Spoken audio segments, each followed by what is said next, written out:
Mucormycosis आज के दौर में ब्लैक फंगस के नाम से एक नई बीमारी काफी प्रचलन में है। तो म्यूकोरमाइकोसिस एक फंगल इन्फेक्शन है जो म्यूकोरमाइसिटिस से होता है, लेकिन वो रेयर डिसऑर्डर है और अगर इलाज नहीं किया जाए तो वो खतरनाक हो सकता है।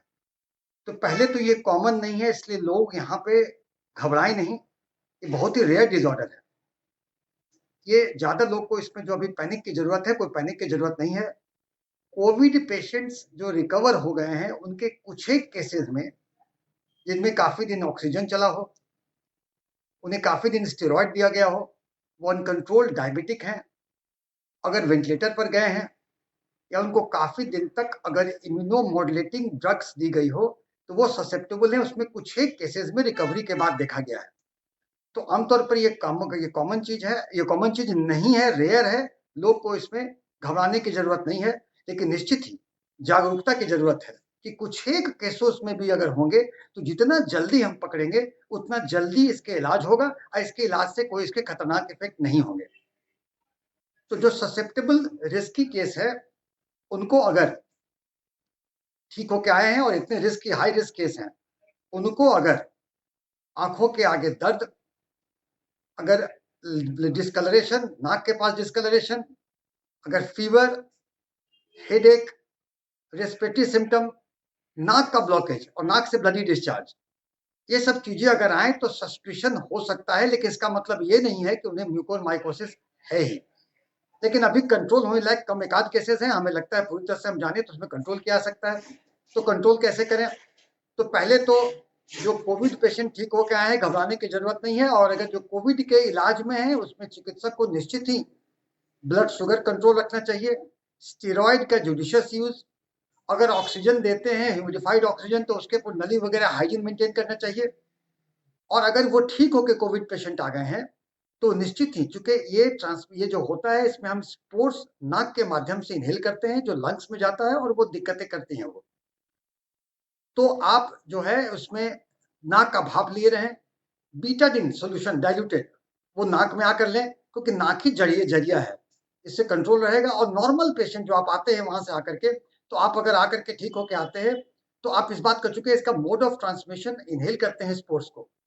तो आप अगर गार्डन में जाते हैं, खाद को, ये सब चीजों को हाथ से नहीं लगाना, फंगल चीज को हाथ से नहीं लगाना, डस्टी एनवायरनमेंट में है तो मास्क का उपयोग करना, और ये सब चीजों से इससे बचाव पूरी तरह हो सकता है। और अगर शुरुआती लक्षणों में ये अगर पकड़ा जाए तो इससे कोई नुकसान नहीं है। लेकिन अगर ज्यादा ये बढ़ता गया तो बढ़ने से इसके सर्जरी की जरूरत पड़ती है, और सर्जरी के बाद हम लॉस ऑफ फंक्शन वाले कुछ ऑर्गन को हम लोग दिक्कत में आ सकता है।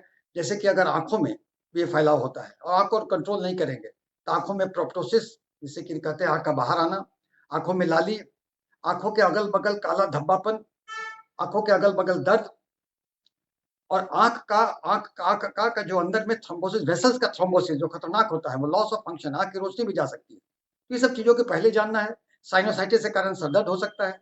अगर लंग्स में गया अगर तो लंग्स से फीवर, खांसी, शॉर्टनेस ऑफ ब्रेथ यानी दम फूलना, इन सब चीजें इत्यादि आ सकती हैं। उसका फैलाव ब्रेन में भी हो सकता है। तो ब्रेन में अगर जाएगा तो ब्रेन में सर दर्द वगैरह होगा, ब्रेन में अलग दिक्कत, थ्रोम्बोसिस कर सकता है, ब्रेन के अलग फेटल सिम्टम हो सकते हैं। स्किन में ये ब्लैक कलरेशन कर देगा। तो इन सब चीजों को आगाह करके जल्दी अगर हम एक टीम एफर्ट के साथ, यानी कि eye specialist, ENT specialist, dental surgeon, neuro surgeon, microbiology जल्दी डायग्नोज करे। अगर आपको इस पर शक हो तो उसका वो बायोप्सी लेकर उसका उसका केओच टेस्ट कराएं कि उसमें अगर फंगल आता है तो उसका उचित उपचार करें, एंटी फंगल दवाई चलेगी। हाइड्रेशन मेंटेन करना है, हाइड्रेशन मेंटेन करने के बाद एंटी फंगल जैसे कि एम्फोटेरेसिन बी इत्यादि चलेगा, मरीज ठीक हो जाता है। सीवियर केसेस में आपको सर्जिकल इंटरवेंशन करना पड़ता है।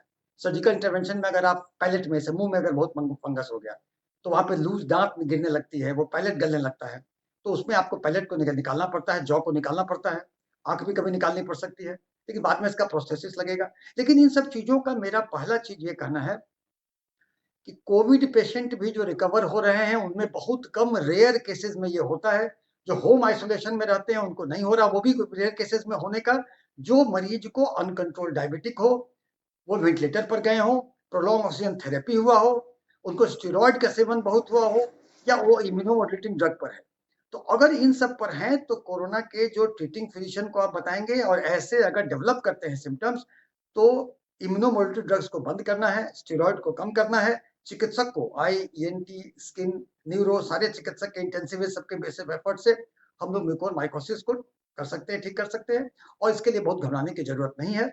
ये लेकिन अगर शुरुआती में अगर इसको हम लोग जागरूक करके कंट्रोल कर दें तो इसका फैलाव नहीं होगा और ये आगे किसी विकराल रूप नहीं ले सकता है। तो जागरूकता बहुत ज़रूरी है और ये जानकारी की ज़रूरत है और जागरूकता में और घबराहट में फ़र्क है। जागरूकता ये है कि बहुत रेयर डिसऑर्डर है, बहुत कुछ एक लोगों में होता है, सबको नहीं होता है, ससेप्टेबल लोगों में होता है और होने पर इसका इलाज संभव है, शुरुआती लक्षणों को पकड़ने से। ये सब चीज़ों को देखने पर हम म्यूकोरमाइकोसिस कोई खतरनाक चीज़ नहीं है, लेकिन जागरूकता बहुत ज़रूरी है।